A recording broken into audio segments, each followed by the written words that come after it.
Welcome back, everyone. Tonight, I'm bringing you 3 deeply unsettling stories about thunderstorms, those violent weather events that transform familiar landscapes into dark, chaotic scenes where visibility disappears and every sound is swallowed by thunder and rain. These aren't stories about people getting caught in bad weather or struck by lightning. These are real experiences from real people who discovered that sometimes, when a storm rolls in, it brings more than just rain and wind. Sometimes it brings something that waits in the darkness, something that uses the chaos of the storm as cover.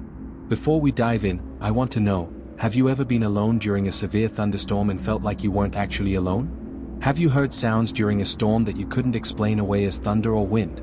Drop a comment and share your experience. Because what you're about to hear will make you realize that storms create the perfect conditions for things to go unnoticed, for sounds to be masked, for danger to approach unseen. What separates you from whatever's outside during a storm is often just walls and windows and locked doors. And sometimes, that's not enough. Alright, let's begin. And remember, every word of these stories is true. Story 1, The Woman in the Rain. This happened to me just a couple of weeks ago, and despite what I want to believe, I think it's still an ongoing issue. I don't exactly live deep in the woods, but my house is on the outskirts of what I'd call a nature-filled suburb. Lots of mature trees, abundant wildlife, hiking trails, that sort of thing.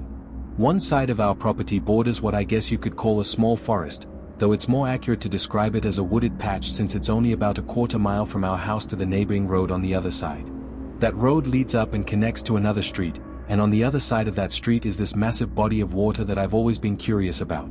Growing up here, I assumed it was some kind of reservoir since there are tons of no trespassing and government property signs posted all along the tall chain link fence surrounding it. But here's the weird thing, the name of this supposed reservoir isn't listed on Google Maps or Apple Maps, which it definitely would be if it were an actual public reservoir. I've always found that kind of strange. I've looked it up multiple times over the years and never found any official information about it, but its presence has definitely been an interesting topic of conversation among my siblings and me. I'm on varsity cross country for my high school, so I'm always looking for good places to run and train. That wooded area behind our house has become my go-to route because it's exactly a 2-mile loop, through the patch of woods, along that road by the mysterious water, then back around to our street. It's way quieter than running in my actual neighborhood, which doesn't have sidewalks and has these twisty roads with terrible visibility where people drive way too fast, especially during rush hour. The cross-country season was fast approaching, so I'd recently ramped up my training schedule. I was running that loop almost every day, sometimes twice a day if I was feeling particularly motivated. The day everything started, I remember finishing my afternoon run and feeling great. It was late summer, warm but not too hot, perfect running weather. As I was making my way back through the woods after completing the loop, I could have sworn I heard some rustling behind me, like footsteps matching my pace but trying to stay quiet. I stopped and turned around, scanning the trees behind me, but I didn't see anything. I figured it was probably just a deer or maybe a raccoon. The woods are full of animals, and they often scatter when humans approach. No big deal. I finished my run, went home, showered, had dinner with my family. Everything was completely normal. Fast forward to that night. During the summer, I always sleep with my windows open. I absolutely love the sounds of nature at night, crickets chirping, the occasional owl hooting, wind rustling through leaves. It's peaceful and helps me sleep better than any white noise machine ever could. And boy, did it rain that night. A few hours after I'd gone to bed, a massive thunderstorm erupted seemingly out of nowhere.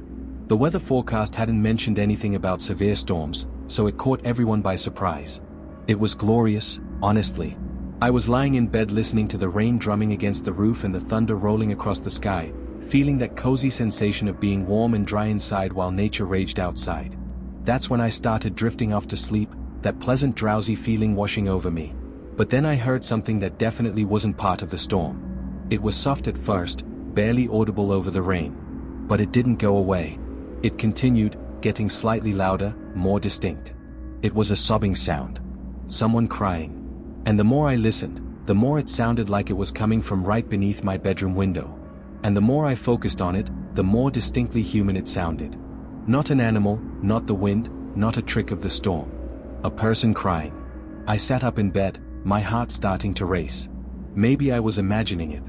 Maybe it was just the wind creating weird sounds that my half-asleep brain was interpreting as crying. But then, as if to remove any doubt, a soft female voice cut through the sound of raindrops. Clear as day, she said, "Can you help me? I'm cold." I've never moved so fast in my life. It was like my body reacted before my brain could even process what I'd heard. My primal instincts took over before fear could freeze me in place. I burst out of bed, didn't even bother putting on shoes or grabbing my phone, and ran straight to the front door. I unlocked it, yanked it open, and sprinted around the side of the house toward my bedroom window. The rain was pelting down so hard I was completely soaked within seconds. The storm was absolutely violent, lightning flashing, thunder booming so loud I could feel it in my chest, rain coming down in sheets. But I didn't care. I needed to do something. As scary as hearing that voice had been, it had never occurred to me that something sinister might be going on. My only thought was that someone was genuinely in danger, possibly hypothermic from being out in the storm, and needed immediate help. As soon as I turned the corner to the side of the house where my bedroom window is, there she was. Huddled right underneath my window was a woman wearing white clothing, maybe a nightgown or a dress, it was hard to tell in the darkness and rain. She was crouching low, like she was trying to stay under the small overhang created by my window, trying to get shelter from the downpour. Her hair was long and dark, plastered to her head and shoulders from the rain. I couldn't see her face clearly because it was angled down. I approached her cautiously, rain streaming down my face, and called out, "Are you okay? Do you need help?" The whole situation felt surreal, like a fever dream. Nothing about it made sense. Who was this woman? How did she get into our yard? Why was she under my window specifically? But then things went from 0 to 100 in a matter of seconds. As soon as she noticed me, the instant she became aware of my presence, she sprang up from her crouched position and rushed straight at me with a surge of energy and speed I hadn't expected at all. I barely had time to react. She moved so fast, covering the distance between us in what felt like a fraction of a second. I braced myself for impact, my hands coming up instinctively to defend myself, my muscles tensing. But mid-stride, maybe 5 feet from me, she seemed to hesitate. She actually slowed down slightly, and I saw her head tilt as if she was reassessing the situation. Maybe she noticed how tall I am. I'm 6 feet 2 inches, pretty athletic from all the running, probably looked more intimidating than she'd expected. I can't say for sure what made her change course. But instead of colliding with me or attacking me or whatever she'd been planning, she deviated sharply from her collision course and veered off toward the woods at the edge of our property. I stood there in complete shock, rain pouring over me, watching as she disappeared into the darkness of the tree line. She was running impossibly fast, way faster than seemed natural, especially for someone with no shoes on. I'd noticed as she passed me that her feet were bare, covered in mud. I didn't follow her. Every instinct told me not to pursue her into those dark woods. Instead, I immediately went back inside, still dripping from head to toe, and woke up my dad. When I told him what had happened, a woman under my window asking for help, then rushing at me and fleeing into the woods, he was just as freaked out as I was. We went around the entire house together and made sure every door and window was locked. We checked the garage, the basement, everywhere. Made sure nothing was unsecured. We talked about calling the police, but it was already after midnight at this point, and we figured that by the time officers showed up, the woman would be long gone. Plus, the idea of searching those woods in the middle of a violent thunderstorm seemed both pointless and potentially dangerous for whoever would have to do it. The police probably wouldn't even agree to search in those conditions unless someone was confirmed missing. So we decided to just deal with it in the morning if necessary. Call the non-emergency line, file a report, let them know there was someone potentially unstable wandering around the neighborhood. I managed to fall back asleep eventually, though it took a while. The adrenaline from the encounter kept me wired for at least an hour. The next couple of days were completely normal.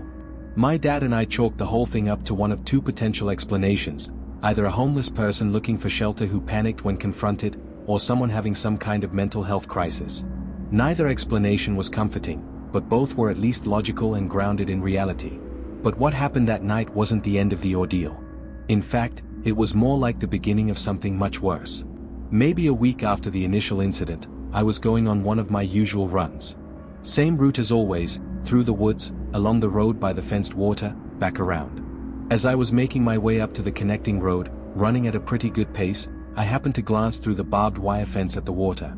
I almost tripped over my own feet when I saw movement down by the water's edge. I stopped running completely and looked more closely, my heart already starting to pound. There, sitting right at the water's edge with her feet dangling into the dark water, was a woman. I froze in complete terror. I mean, how was she even there? The fence around that property is at least 10 feet tall, topped with barbed wire, and surrounds the entire perimeter. I've never seen any gates or access points, and I've walked along this fence line dozens of times over the years. There are no holes that I've ever noticed, no sections that are damaged or compromised. So how did she get inside?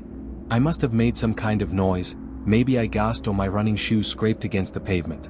Because even though I was a pretty good distance away, maybe 50 yards, she suddenly turned her head and looked directly at me.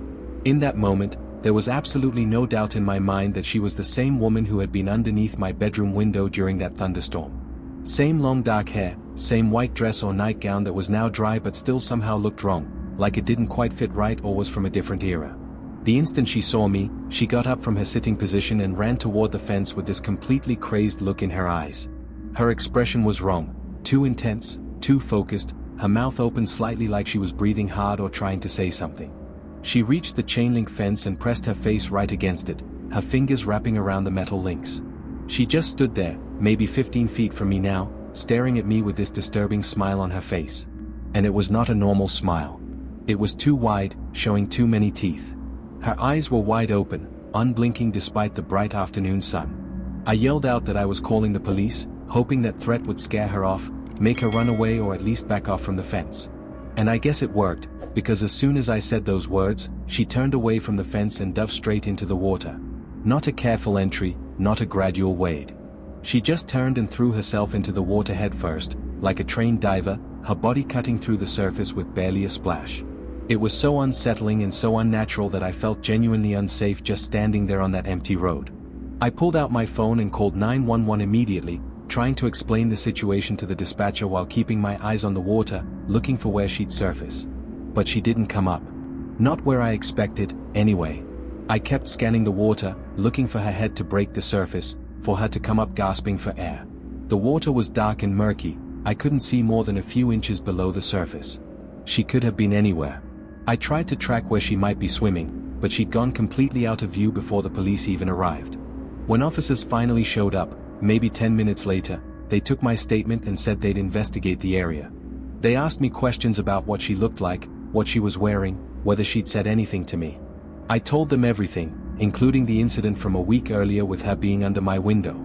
They took notes, looked concerned, asked if I felt safe in my home. But then they told me to go about my day normally and that they'd increase patrols in the area. Which I was kind of shocked by, honestly.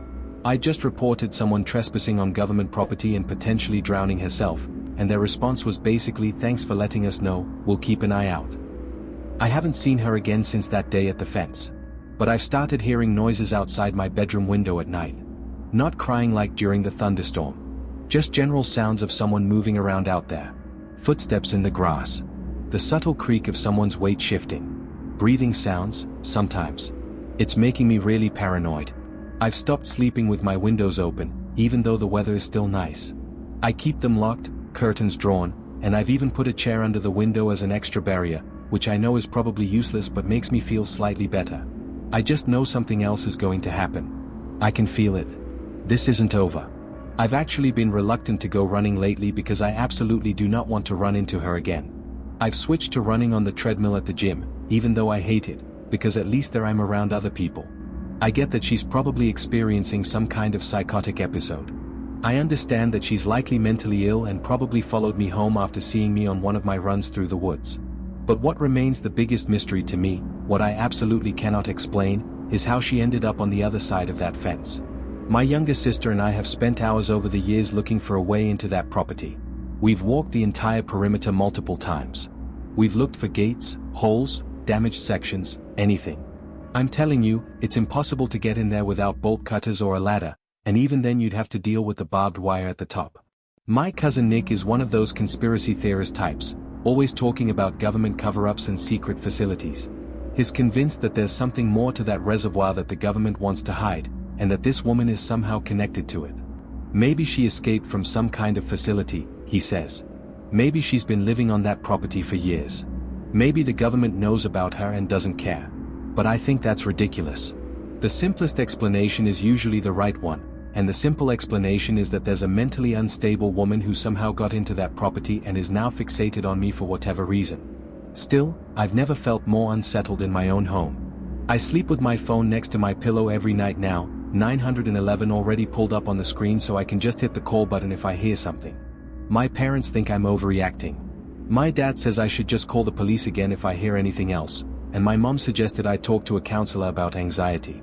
But they didn't see her face pressed against that fence. They didn't see how fast she moved. They didn't hear her voice under my window during that storm. Something is very wrong with this situation, and I don't think it's going to end well. I just hope I'm wrong. Story 2: The Concrete Building. I'll just be honest with you all from the start. I'm a middle-aged man in a failing marriage. My wife and I fight constantly about everything. Money, household chores, how we spend our free time, what we eat for dinner. Literally everything becomes an argument.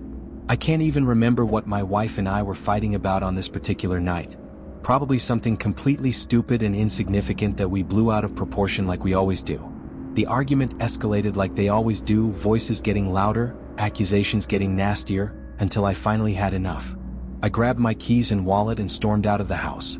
This happens all too often, honestly. I've probably walked out of the house mid-argument at least once a month for the past year. Usually, I just get a hotel room in town for the night, give both of us some space to cool down, then come back the next morning and we pretend nothing happened. But this time I didn't want to go to a hotel. I didn't want her tracking my credit card and knowing where I was. I didn't want her showing up at whatever Holiday Inn I was staying at and continuing the fight in the parking lot. So I decided on a different option. I own a piece of property about 20 minutes outside of town, way out in the middle of nowhere. I bought it maybe 5 years ago with the vague intention of developing it into something, maybe storage units, maybe a small warehouse for a business venture that never materialized. I think the property used to be a shooting range or some kind of training facility. Honestly, I'm not entirely sure. The previous owner died and his estate just wanted to get rid of it quickly, so I got it for cheap at an auction. The building itself is this weird concrete block structure. Looks almost like a small bunker or a very utilitarian warehouse. It has a few large warehouse-type rooms downstairs and a smaller office area upstairs. It's actually pretty big despite being only a few rooms. High ceilings, thick concrete walls, probably built to withstand pretty much anything. I'd been out there maybe 3 times since I bought it, just to check on the property and make sure vagrants or vandals hadn't taken it over. Each time it was exactly as I'd left it, empty, quiet, undisturbed. I figured I'd spend the night there. There was no way my wife would be able to find me. She didn't even know I owned the property. I kept it off our joint accounts and bought it before we got married. I drove the 20 minutes through increasingly desolate roads. The property is genuinely in the middle of nowhere, surrounded by fields and woods, no other structures visible in any direction. About halfway there, I noticed dark clouds building up on the horizon. Big, tall thunderheads that looked ominous even from a distance. By the time I pulled into what used to be a gravel parking lot, now mostly overtaken by weeds and grass, I could hear thunder rumbling in the distance like an approaching artillery barrage. I parked near the building just as the first drops of rain started falling. Big, heavy drops that I knew were the precursor to a serious storm. I keep a spare set of keys hidden behind a loose piece of metal siding on the side of the building. I was able to locate it pretty easily despite the failing light. By the time I got the door open and stepped inside, the storm had really picked up. The rain was coming down hard, and I could hear wind starting to howl around the corners of the building. The building has a metal roof, probably corrugated steel or something similar, and the rain was coming down hard enough that it sounded like someone was dumping gravel on top of the building. The noise was actually kind of overwhelming at first, almost deafening. There's a decently comfortable cot in what I assume used to be an office on the second floor. I'd left it there after one of my previous visits, figuring it might come in handy someday. That's where I planned to sleep. Once I got settled upstairs, took off my shoes, laid down on the cot, tried to get comfortable, I finally felt some peace for the first time in weeks. Being away from my wife, away from the constant tension in our house, away from all of it. Just me in an empty building in the middle of nowhere with nothing but the sound of rain on metal. Actually, the sound of the storm was kind of soothing once I got used to the volume. It made the place feel completely cut off from the world, like I was in my own isolated bubble where nothing from my normal life could reach me. But of course, nice things never last. Not for me, at least. The moment I started getting drowsy, that pleasant heavy feeling in my limbs that comes right before sleep, I was violently ripped back to reality by a sound that absolutely did not belong. The unmistakable sound of shattering glass cut through the noise of the storm. Not a small sound. Not a crack or a minor break. The loud, violent crash of a window being completely destroyed. My heart immediately started pounding. I went from relaxed and drowsy to wide awake and terrified in about half a second. I lay there on the cot for maybe 30 seconds, completely frozen, listening over the drumming of rain on the metal roof above me. I was trying to figure out what direction the sound had come from, whether it was upstairs or downstairs, which side of the building. But with the echoing concrete walls and the noise of the storm, it was impossible to pinpoint. I keep a hunting rifle in one of the adjacent rooms, mostly so my wife doesn't know I own it, since she's very anti-gun. I grabbed it as quietly as I could, making sure it was loaded, and started making my way slowly down the narrow metal stairs to the first floor. My hands were shaking. My mouth was dry. Every muscle in my body was tense. I stood at the bottom of the stairwell, rifle raised and ready, listening for any sound other than the rain. But there was nothing. Complete silence except for the storm battering the building. I decided to search the entire first floor methodically.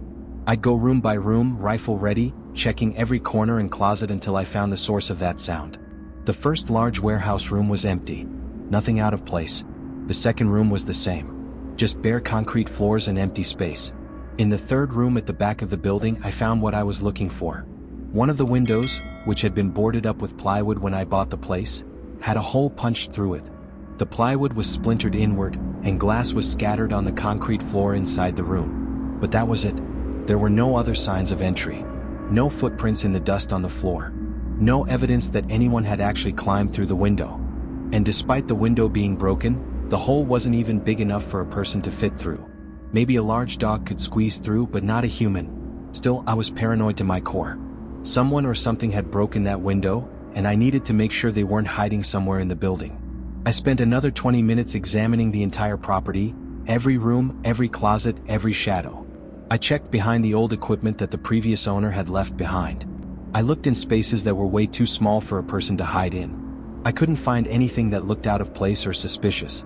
I finally convinced myself that it was probably just vandals. Kids or teenagers who threw a rock through the window for fun, heard it shatter, and took off running before they could be caught. It happens sometimes with abandoned-looking properties. People assume no one cares about them and use them for target practice or destruction. I found some cardboard in one of the storage areas and used duct tape to cover the hole in the window as best I could. Wouldn't stop someone from getting in if they really wanted to, but at least it would keep the rain out. Then I went back upstairs, bringing the rifle with me this time. I set it right next to the cot, close enough that I could grab it instantly if I needed to. I was pretty convinced that whoever had broken the window was already long gone, probably running back to wherever they'd come from before the storm got even worse. I lay back down on the cot and tried to calm my racing heart. I'm not sure how long I'd been lying there, maybe an hour, maybe more, when I heard what I was absolutely certain were footsteps moving below me on the first floor. It was hard to be completely sure over the rain pounding on the metal roof, but it definitely sounded like someone walking. Not trying to be sneaky exactly, but moving slowly and deliberately, trying to stay quiet under the cover of the storm noise. I grabbed the rifle immediately and crept to the top of the metal staircase. I didn't want to go down yet, didn't want to alert whoever was down there that I knew they were there. The footsteps had stopped, but there was no way they could have heard me move. The storm was too loud. I waited at the top of the stairs like a statue, barely breathing for maybe 5 full minutes. Sweat was starting to form on my forehead despite the cool air. My hands were gripping the rifle so tightly my knuckles were white. But I never heard the footsteps again. Just silence and storm. I finally worked up the courage to go back downstairs and search the building again. Every room was empty. Every door was still locked from the inside. The cardboard over the broken window was still in place. If someone had been down there, they'd somehow left without making a sound and without using any of the exits.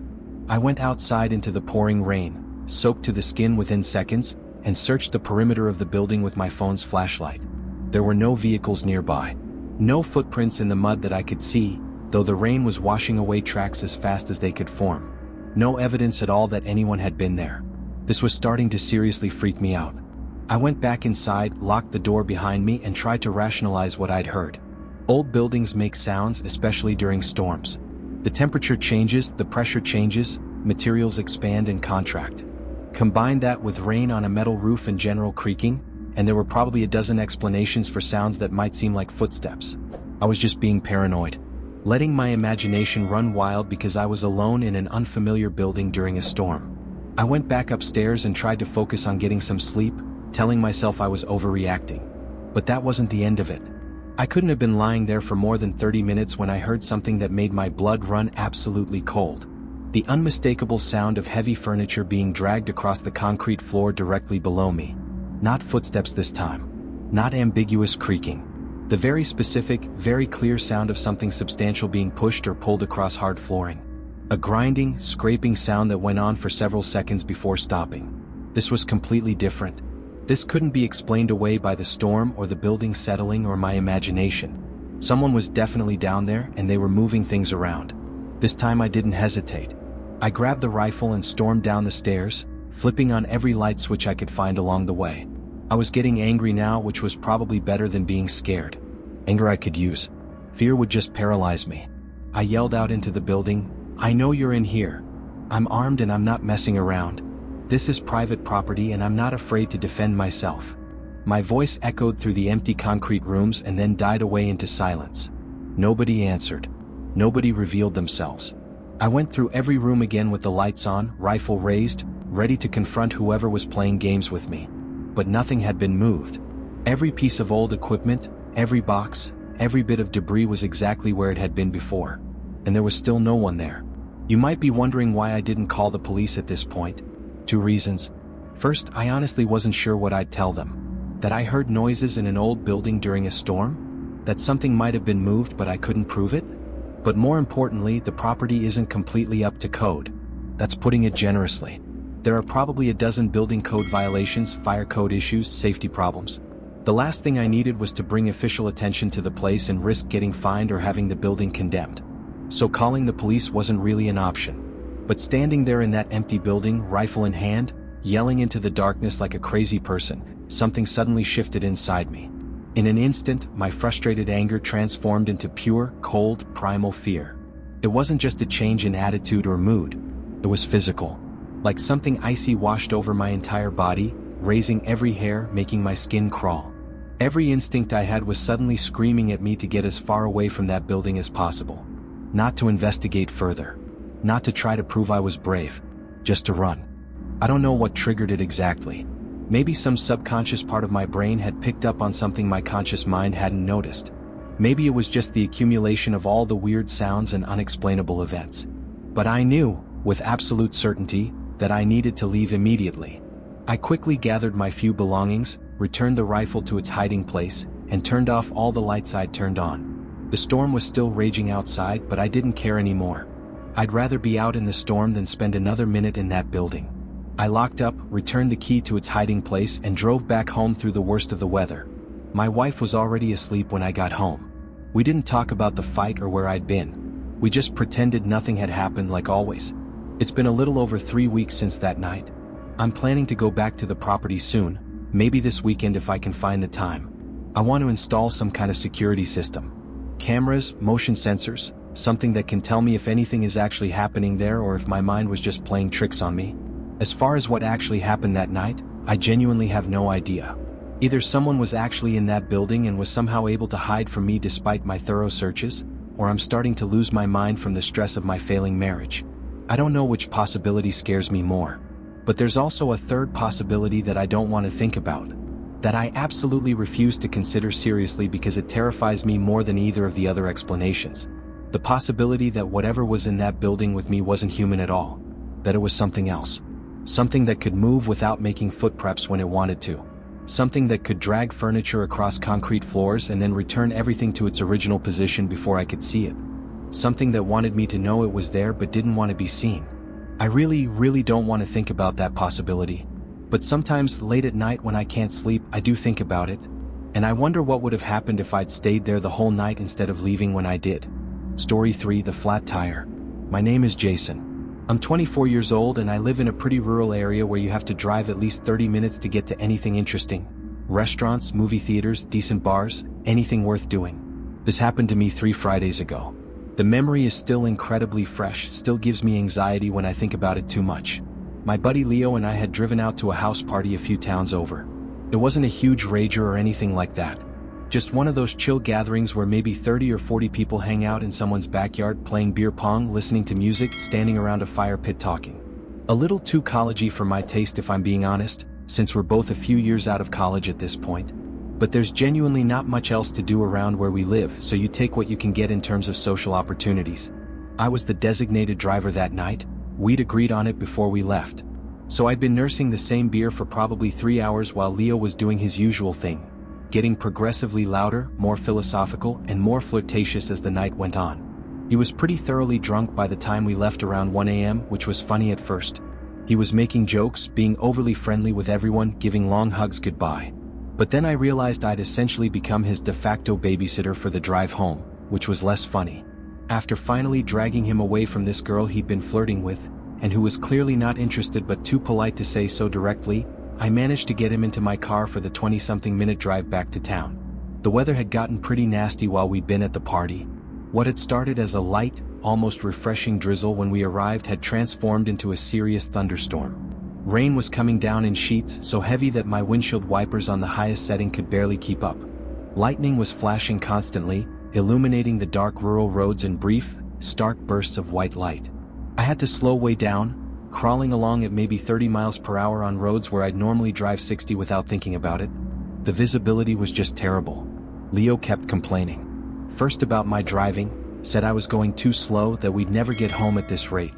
Then about the music, didn't like any of my playlists, kept reaching over to change the song every 30 seconds. And finally he started complaining about how badly he needed to piss. I told him we were maybe 15 minutes from home, maximum. He could hold it until we got to his apartment. But he kept going on and on about it. His drunk logic had convinced him that his bladder was about to literally explode. His whining was becoming absolutely insufferable. After another 5 minutes of him complaining and squirming in the passenger seat, I finally gave up. I pulled over on this random stretch of road right in the middle of nowhere. There were cornfields on both sides, or at least I assumed they were cornfields based on what I'd seen during daylight hours. In the dark and rain they just looked like walls of darkness. We were literally in the middle of absolutely nowhere. No houses visible, no streetlights, no other cars on the road. Just farmland stretching in all directions and the storm raging around us. I told Leo he could go ahead and get soaked for all I cared, but I was pretty sure he wasn't even listening to me because he was already halfway out of the car before I finished talking. He practically fell out of the passenger seat and stumbled off toward the field, disappearing into the rain and darkness within seconds. The downpour was so heavy I could barely see him once he got 10 feet from the car. The literal moment he staggered out of sight, I remembered that I had an umbrella in my back seat. Of course. I sat there with the engine running and the heater on for about a minute, but then I figured I might as well take advantage of the stop too. I grabbed the umbrella from the back, locked the car door out of pure habit even though we were in the middle of nowhere, and walked off in the opposite direction from where Leo had gone. I found a spot maybe 20 yards from the car, right at the edge where the gravel shoulder met the crops. As I was standing there doing my business, umbrella keeping most of the rain off me, I could have sworn I heard something rustling back near the car. Something other than the rain, other than the wind, other than the normal sounds of a storm. Without altering my position or making it obvious that I'd noticed anything, I looked back over my shoulder toward where I'd left the car. I couldn't see much, just the vague shape of my car with its parking lights on, rain streaming down through the glow. But I didn't see any movement, didn't see anyone approaching the vehicle. I had the keys in my pocket and I knew I'd locked the doors, so I wasn't too worried. Probably just paranoid from all the horror movies I've watched over the years. I finished up quickly and headed back to the car, expecting to find Leo already there waiting for me, probably soaked and miserable and ready to complain about that too. But Leo wasn't by the car. The passenger door was still closed, the car was still locked, still exactly how I'd left it. A few minutes passed, then 5 minutes, then another 5. Still no Leo. I was starting to get genuinely annoyed. What should have been a quick 20-minute drive home was turning into this whole ordeal that was going to take 45 minutes or more. And I had to be up early the next morning for work. I was about to honk the horn to get his attention, let him know I was ready to leave and he needed to get his drunk ass back to the car, when I saw movement in the passenger side mirror. Leo was sprinting toward the car from the direction of the field. And even through the rain and darkness and the distortion of the mirror, I could tell something was very wrong. The second he reached the passenger door, before he even had it fully open, before he was fully inside the car, he was already screaming at me to drive. Go, drive. Get us out of here now. His voice was panicked, genuinely terrified in a way I'd never heard from him before. Some kind of survival instinct activated in me immediately. I didn't ask questions, didn't wait for an explanation. I just threw the car into drive and pulled back onto the road. With the rain and the poor visibility, I couldn't speed like I wanted to. But I accelerated as much as I safely could, putting distance between us and wherever Leo had just come from. What happened? I shouted over the sound of the rain and the engine and Leo's heavy breathing. He was gasping, trying to catch his breath, water streaming off him and pooling on the seat and floor. Finally, he started explaining in broken, rushed sentences. While he was doing his business in the field, he saw what he thought was me somewhere off to his right. A person-shaped figure, standing maybe 30 or 40 feet away, partially obscured by the corn stalks. The figure started walking deeper into the field, away from the road. Leo, in his drunk logic, thought I was messing with him. Playing some kind of prank, or maybe that I was drunker than I'd admitted and was wandering around confused. So he followed. He said he followed for maybe a minute or two, calling out my name, asking what I was doing out there. The figure didn't respond, just kept walking at a steady pace deeper into the field. Leo kept following, getting more confused and annoyed. Why was I walking away from the car? Where was I going? What was the joke? Eventually, maybe 100 yards into the field, the figure turned around.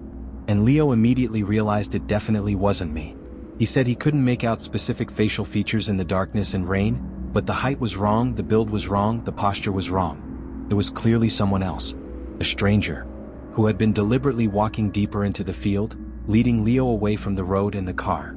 The moment Leo realized this, the moment his drunk brain processed that he was alone in a dark field with a complete stranger who'd been deliberately luring him away from safety, he turned and ran. Just bolted back toward the road as fast as he could, stumbling over dirt clods and corn stalks, completely panicked. He said he didn't look back. Didn't want to know if the figure was following him. Just ran until he saw the car and sprinted for it. The whole explanation took maybe 30 seconds, but before he could even fully finish, I felt the car start drifting sharply to the right. The steering wheel was pulling hard, and then came the unmistakable thumping sound of a flat tire. Thump, thump, thump, thump. "Are you kidding me?" I shouted. This was literally the worst possible timing. The car was pulling so much to the right that continuing to drive wasn't safe. I had to pull over. Reluctantly, I eased the car to the shoulder, maybe half a mile from where we'd originally stopped. Not far enough to feel safe, but not close enough to be in immediate danger. Or so I hoped. "We have to change it," I said, turning to Leo. "Help me out. This is your fault for making us stop in the first place." Leo looked like he wanted to argue, wanted to say we should just call for help or drive on the flat tire or anything except get out of the car. But he knew I was right. We couldn't just sit here on the side of the road indefinitely. We both got out into the pouring rain. I grabbed my phone and turned on the flashlight, then walked around to the rear passenger side where the car was sitting low. When I crouched down to inspect the flat tire, ready to be angry at Leo for somehow causing this, my anger instantly transformed into pure fear. There, lodged in the sidewall of my tire, was a screwdriver. Not lying on the ground near the tire. Not stuck in the tread from driving over it on the road. Embedded deep into the sidewall. Jammed in there with significant force. There was about a 0% chance this happened by accident or coincidentally. Someone had deliberately punctured my tire. Someone had crept up to my car while Leo and I were both away from it and stabbed this screwdriver into the tire with enough force to drive it several inches deep. "Oh my God," Leo said from behind me, his voice shaking. "Oh my God, someone did that on purpose." Leo started freaking out, talking fast, his voice rising in pitch, saying we needed to call the police right now, that someone was trying to trap us here. I snapped at him to get it together, to help me change the tire so we could get the hell out of here. My hands were shaking so badly I could barely hold the lug wrench steady, but we managed to get the damaged tire off and the spare tire on. The whole time I felt like someone was watching us. Felt like at any moment someone was going to emerge from the darkness and the rain, and we'd be completely vulnerable, crouched down by the car, exposed. I was finishing tightening the last lug nuts when a scream rang out from somewhere behind us. Not close, but not far either. Maybe 100 yards away, back toward where we'd originally stopped. It was clearly a woman's scream. High-pitched, piercing, terrified. The kind of scream someone makes when they're in genuine danger. And that made the situation about 10 times scarier because the person Leo had seen in the field, the person who'd been luring him away from the car, had been a man. Leo was certain of it. Which meant there were at least 2 people out here. In the middle of nowhere. In the middle of a storm. One of them had sabotaged our car, and now a woman was screaming. I threw the flat tire and the tools into the trunk, didn't bother organizing anything properly, just wanted them in the car, and slammed it shut. "We need to go back," Leo said, grabbing my arm. "Someone's in trouble. We have to help." "Are you insane?" I shouted over the rain. "Someone just sabotaged our car. This is obviously a trap. But what if someone's actually hurt? What if that woman is being attacked?" I pulled my arm free from his grip. "Then we call 911 and let the police handle it. We are not going back there." Leo looked at me like I'd just suggested abandoning a drowning child. We can't just leave. But I was already getting back in the car. My survival instincts were screaming at me that this was a setup, a trap, and that going back would be the stupidest thing we could possibly do. Leo reluctantly got in too, and I pulled back onto the road and drove away as fast as the rain and my spare tire would allow. Leo called 911 as we drove, giving the operator our approximate location, or as close as he could figure it out based on where we'd been. He was furious with me the entire ride home. Called me a coward, said someone could be dying back there because I was too scared to help. But I kept my eyes on the road and my hands on the wheel and didn't respond to his accusations. When we finally pulled into my driveway, never in my life had I been so relieved to see my own house. Leo was still angry. Instead of dropping him off at his apartment like I'd planned, we both just sat in my driveway for a while, trying to process everything that had happened. Leo was convinced that the scream came from someone who was actually being attacked or harmed by the person he'd seen in the field. He felt guilty that we'd driven away instead of trying to help. But I wasn't so sure. I explained my thinking. If someone was out there doing something sinister to another person, why would they ever draw attention to themselves by sabotaging a passing car's tire? That seemed like the last thing you'd want to do if you were trying to hurt someone without getting caught. Plus, if there really was a woman in trouble, she would have been able to see our car, see our headlights when we first pulled over. Why wait until after we'd driven away to scream for help? The scream had to be part of the trap. Maybe there were multiple people working together, the man who lured Leo into the field, someone else who sabotaged the tire, and a woman whose job was to scream and lure Good Samaritans back into danger. Leo argued that my theory sounded equally absurd. Who would set up such an elaborate trap on a random rural road at 1:30 in the morning during a thunderstorm? What were the odds that a car would happen to stop at that exact spot? Unless they'd been waiting. Unless they'd seen us at the party and followed us. Unless the whole thing was targeted. We went back and forth about it for a while, ultimately agreeing to disagree about what had actually happened. I called the police station first thing the next morning to follow up, see if they'd found anything. They said officers had searched the area and found no evidence of anyone being there. No vehicles, no people, no signs of a struggle. Even more strangely, they said they hadn't found my tire either. The flat one I'd thrown in the trunk and then later taken out and left by the side of the road. Which threw yet another confusing wrinkle into the whole situation. Although I guess it's possible the police just weren't looking in exactly the right spot. That stretch of road all looks the same. A few days later, Leo called me with yet another theory. Maybe it was actually the woman, not the man, who had punctured the tire. Maybe she was trying to get our attention, trying to get us to help her, and when we drove away she screamed in desperation. Why she would sabotage our car instead of just screaming in the first place, Leo couldn't explain. His theory had holes in it too.